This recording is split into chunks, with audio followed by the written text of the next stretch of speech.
Hello and welcome to What is Nutmeg Essential Oil Good For? I'm Elizabeth Ashley, the Secret Healer. Happy New Year! Can't believe that the first video we do in 2021 is nutmeg because it's such an unusual oil, but going through the alphabet of the tongue of the trees cards, that is where we've got to.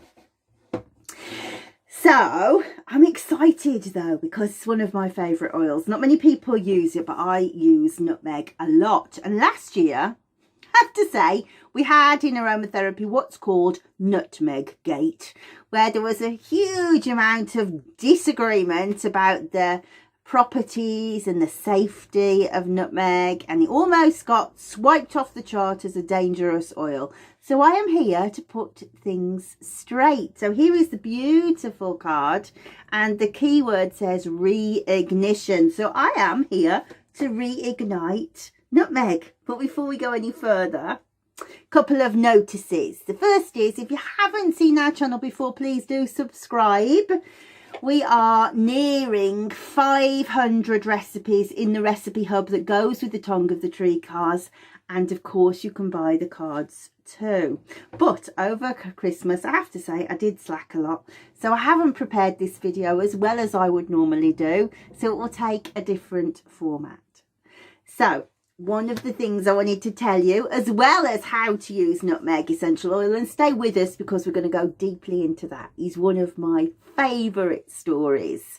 Because those of you who don't know me, I am a historian as well, and I love the past histories of the essential oil. And one of my favourite stories is how the island of Banda was found, where the first nutmegs grew. So I'm going to tell you that story before we go on.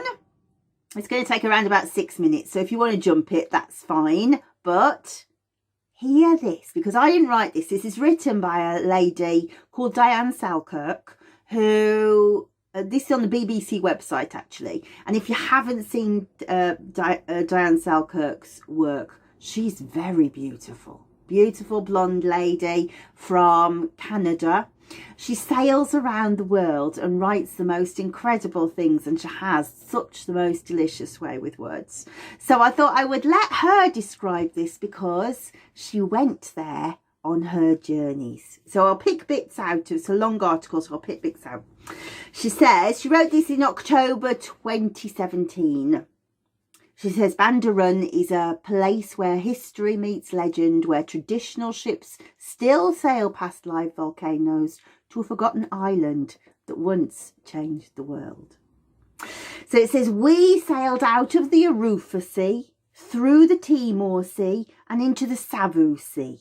Soon we'd be in the Flores Sea and then the Banda Sea, home of the Banda or Spice Islands, a cluster of 11 lush islands in eastern Indonesia. In the early days of sail exploration, these seas were known by Arabic traders as the Seven Seas, those enchanting waters on the other side of the world where spice was in the wind. To sail them meant you had sailed as far from staid grey Europe as you could. According to old sea charts, you'd reached the land of dragons. For the record, there are more than 7 seas. It's more like 100, but these waters did feel different. It wasn't just the clove-scented breeze, the long, slow swells, or the high-bowed fishing boats that swooped close to look at us. We'd sailed to a place where history meets legend, a place where traditional ships still sail past live volcanoes to a forgotten island that changed the world.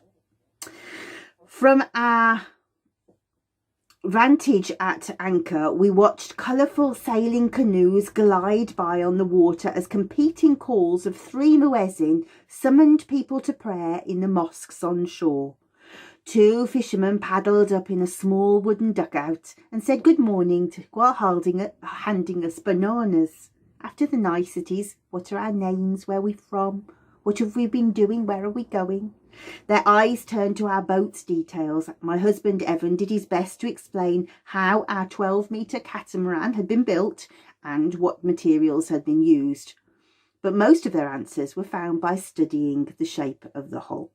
And she goes on then about how the boat's been built, which is really interesting, but not to us.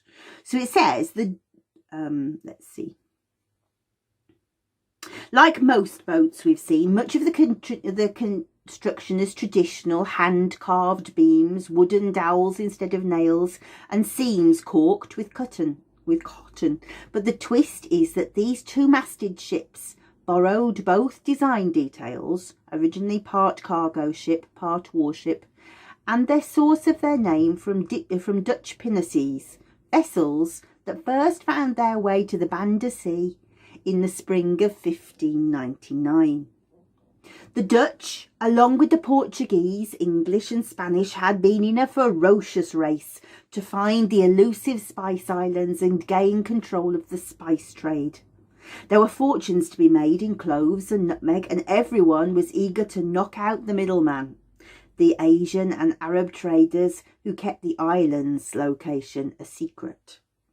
When the Dutch finally found the islands, they protected their investment by forming the Dutch East India Tea Company, VOC, with a horrific brutality that included slaying much of the local Bandanese population. They gained control of the plantations of the evergreen nutmeg trees, and the spice they produced not only flavoured food, but was thought to cure illnesses, including bubonic plague. At the time, nutmeg only grew on the Banda Islands. A combination of the region's isolation and the finicky nature of the nutmeg tree kept the price astronomical. Nutmeg will grow in specific conditions: fertile, well-drained soil in a tropical climate that gets lots of rain. Even then, the trees only fruit after 7 to 9 years, and the labour-intensive process of harvesting requires workers to hand-pick each fruit and remove the outer covering before carefully peeling off the mace, a delicate saffron-coloured spice, drying the seed and cracking off the hard shell. With the local population subdued and enslaved as workers, the VOC monopoly of the spice trade was now hampered by just one thing. In 1616, the English had managed to gain control of a Banda island called Run, R-U-N, a speck of island less than 2 miles long, and it was more than half a mile wide. And it was here the English claimed their first colony and formed the English East India Company, and in doing so launched the British Empire. The English East India Company was not only able to defend Run against the Dutch for 4 years, but they didn't give up their claim. In 1664, in retaliation, 4 English frigates were sent across the Atlantic Ocean to seize a Dutch holding called New Amsterdam, the seat of the colonial Dutch government at the southern tip of Manhattan Island. Had a population of 2,000 people, but they quickly capitulated. In 1677, the two countries came to an agreement. Both had refused to give up their claims to each other's islands, so they made a trade. The Dutch gained control of Run, and the English got New Amsterdam, a new colony they renamed New York. So Manhattan owes its past to nutmegs. Did you know that? I love that story. There is more to it than she's written, actually, because the Dutch had really fiercely protected the island and slaughtered anybody who came near it. It was a terrible, terrible bloodshed, and the only things that were allowed to roam there were cows and cattle. The cattle were allowed to roam so that they could fertilise the soil. They did not bargain on nature. What happened was, remember that the nutmeg only grows in certain conditions. A bird came down, fed from the manure, as they do, and then deposited its own deposit on the next island along. And there, nutmeg trees grew in the same climate, very, very close by, unhampered by any kind of human intervention. The nutmeg found its way to another island, and so then monopoly was ruined. I love that story. I love everything about nutmeg oil. I love everything about nutmegs. I just love that feeling in your mouth when you grate a nutmeg. And I stand there and I go, can't be friends with anybody who doesn't grate their own nutmegs. So I hope you're not one of those. So let's have a look. Can I find, after that, can I find the PowerPoint? I can. So on the card, if you haven't seen it before, sorry for it being back to front, I will change it on the slide. It says the key word is reignition. And yes, it is. I love this oil. It's so good for anything where the body has been depleted of energy. So I'm going to talk to you about the official stuff that goes with the properties, but then I'm going to talk about my perceptions and how I use it, because I think I use it differently to everybody else.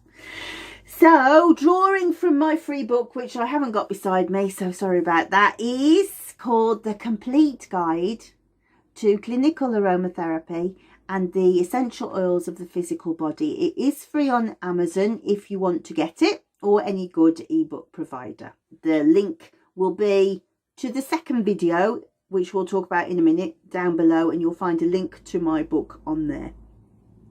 So in this video, we're only going to talk about the physical properties, but there is so much more to nutmeg oil in terms of emotional, mental and spiritual ways to use it. But very importantly, excuse me, it's a very strange oil to use from a safety point of view. We will address that in the second video.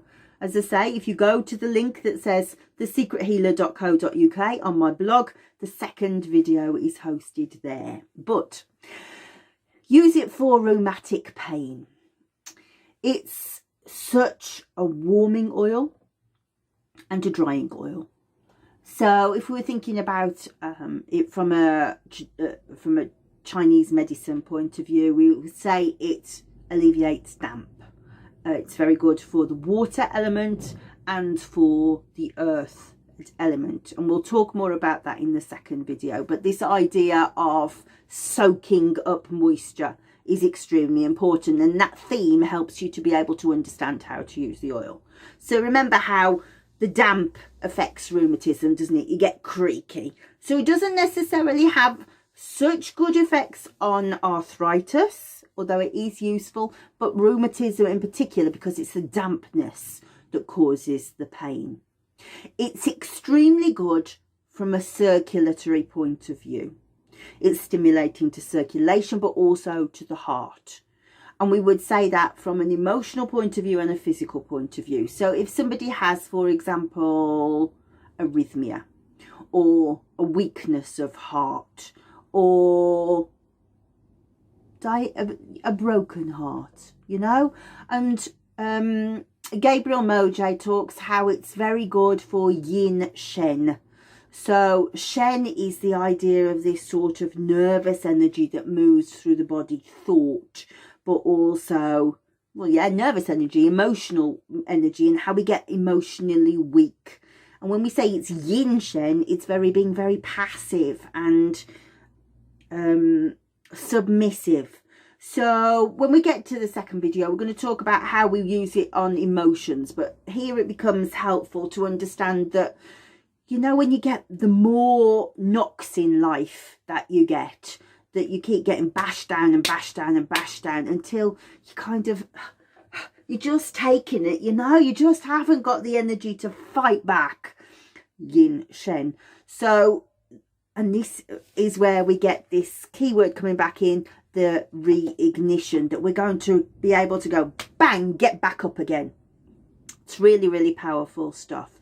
But we can see how that would be really good for the heart that's starting to fail. And I just don't think I've got it in me anymore. Yes, you have. You know, it's a vault. We are going to look at safety in the second video, but by now you should already be starting to think, whoa, this is quite a solid oil that does big impacts that we don't really want to use too much of. And if you're getting that, you're absolutely right, and we'll talk about that more.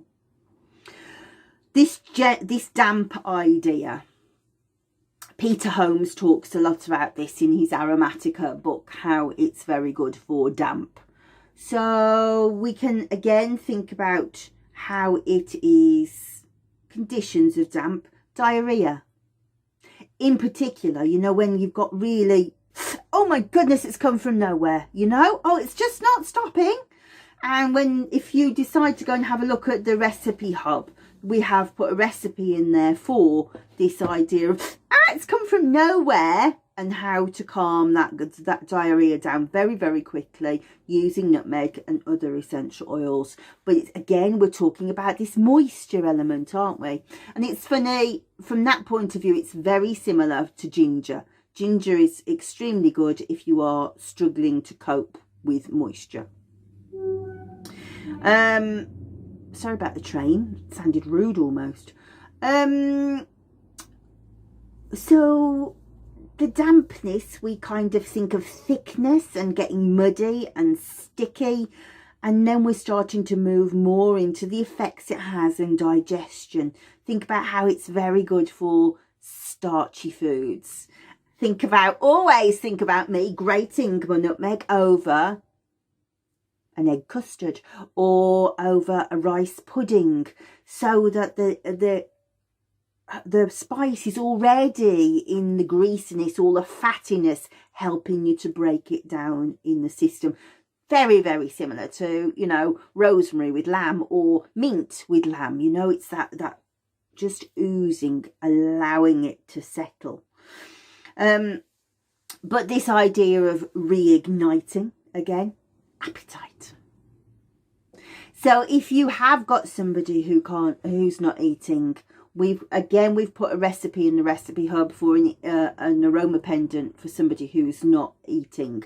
But just smelling the rice pudding, just smelling the egg custard, just smelling it being grated makes your mouth water. It's internal brain medicine that goes, I might need to eat some of that.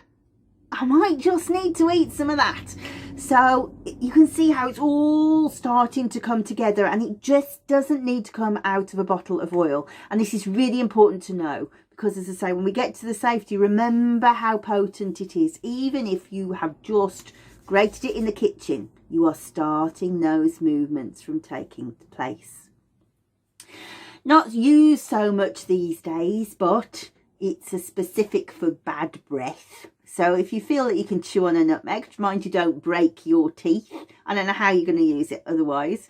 You might want to put it, for example, in a toothpaste you are making, but best not to use it orally. It is, well, it's best not to use most oils orally, but it is also very astringent dermal irritant. So you would have to be very, very careful about your gums. But if you think bad breath is a thing, and you're thinking of trying to concoct something, it is something that nutmeg can help.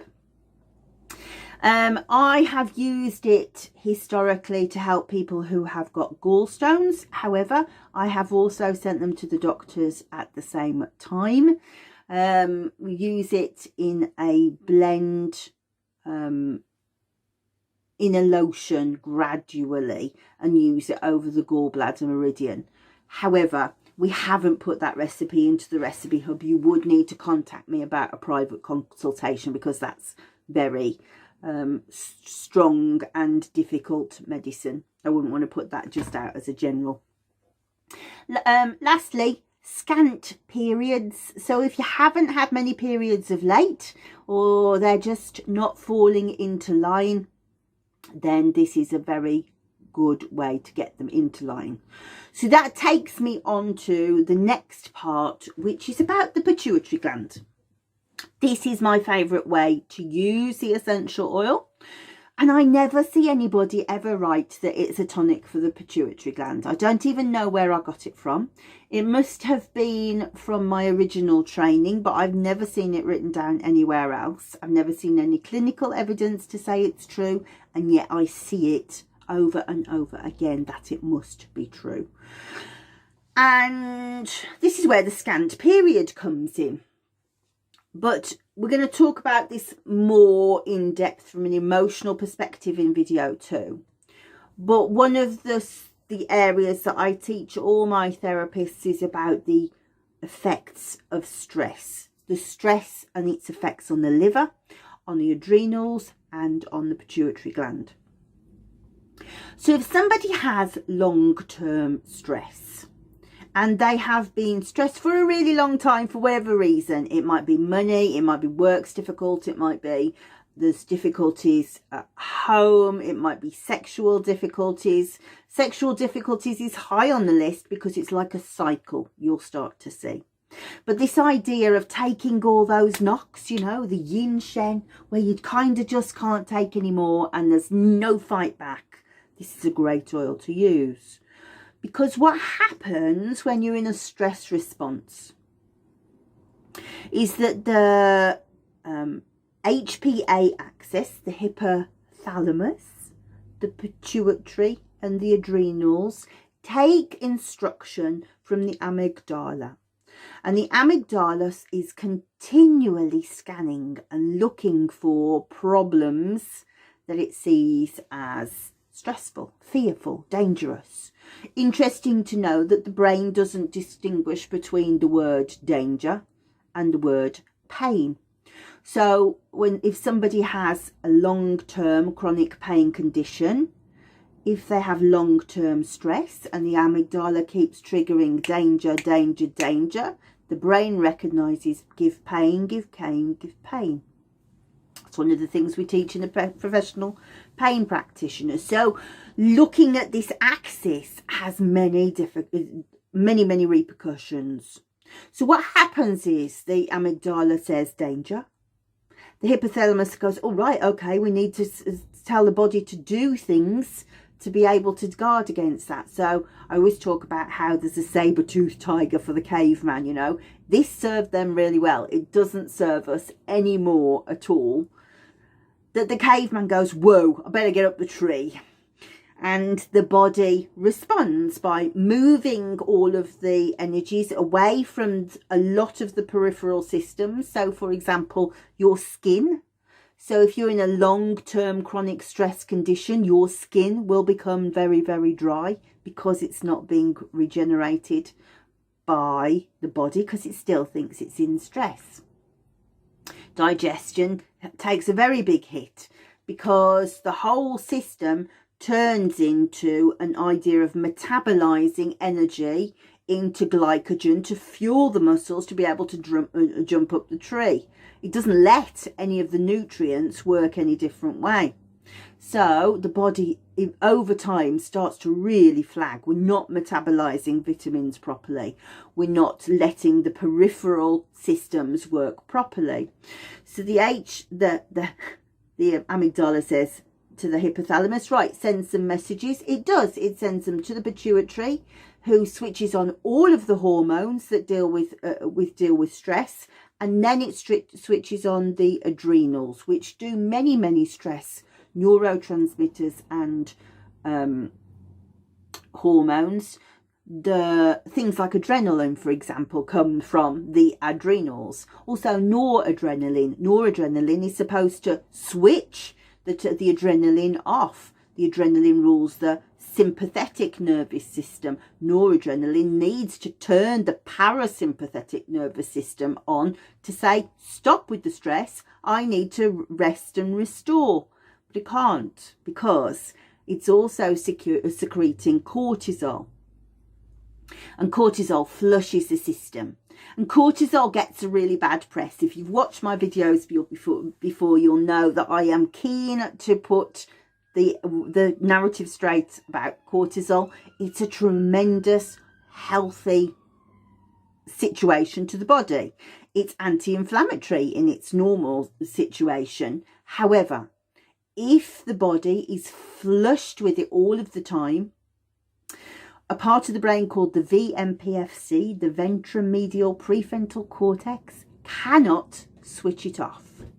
So the VMPFC is supposed to run the parasympathetic system and sort out this rest and restore, but it can't, because the amygdala is just going, but it's still stressful, and it's going, no, it's not. Yes, it is. No, it isn't. Yes, it is. No, it isn't. Yes, it is. Suit yourself. Off it goes. And there's nothing to switch off the amygdala, so the body gets entirely flushed with cortisol, cannot switch itself off, turns the body into an inflammatory situation. So you'll have all manner of things from rheumatism, arthritis, eczema, migraine, all of those things flaring up because of this inflammation in the body, because the stress can't turn off. What then happens is, after a while, the adrenals going, more cortisol, more cortisol, more cortisol, more cortisol.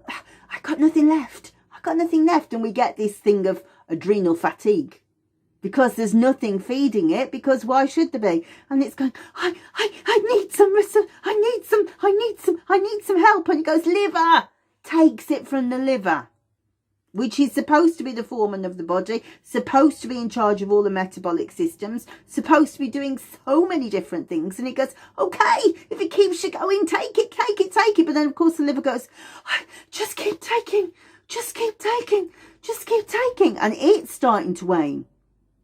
And then what happens then is we get a situation where it becomes dysfunctional. And if it's only working at 70%, then what's happening to the 30%? Well, the 30% is toxic. And then we really are getting migraines. We really are getting eczema, because the body is just disgusting inside because of this stress. And after a while, the liver goes, I'm sorry, I've got no more to give. And he goes, pituitary. Pituitary goes, okay, have some. Where does it come from? It comes from sexuality.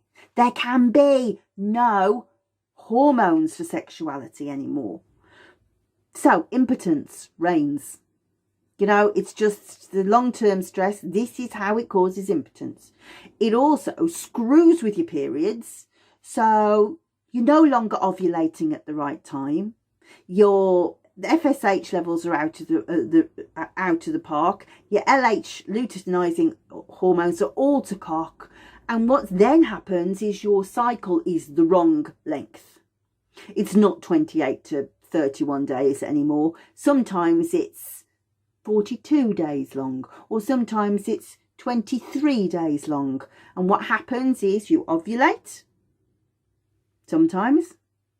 And then what should happen is the eggshell, for want of a better word, it's not called that, it's called the corpus, should break down and start producing progesterone. And you should have progesterone producing for enough time to help to be able to sustain a pregnancy.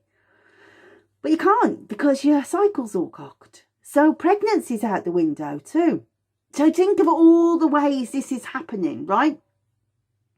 Can you see how using something that can support the adrenals, and I don't care that it doesn't say anything in any books, it does it.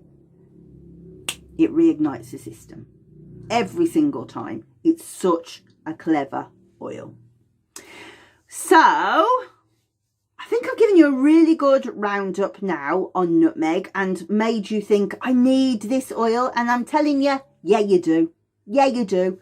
But it's a difficult oil to use. So in video 2, we're going to look at making sure you know how to use it properly, safely and dynamically. Because although we have the recipe hub where I have 10 recipes in there for you to use nutmeg in the correct dilutions with the right safety, you also want to be able to learn to use it yourself, don't you?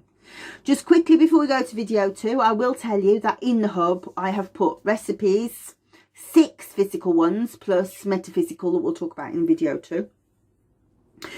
We have a digestion lotion, we have a rheumatism lotion, we have bronchitis massage oil, think about the dampness, see how it works. A lotion for recuperation after long-term illness, should be obvious how that works. An aroma pendant for loss of appetite, and also an oil for a diarrhea emergency. That's not a dire emergency, that's a diarrhea emergency. That can be a dire emergency. So, thank you for watching. What is Nutmeg Essential Oil good for? Hopefully you're getting the physical stuff. Come along. Click the link underneath that says thesecrethealer.co.uk/blah blah blah blah. And on there, I'll take you further down the journey of the nutmeg tree. See you in a minute.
You get your phone, you turn it this way up, and then there's a little red subscribe button.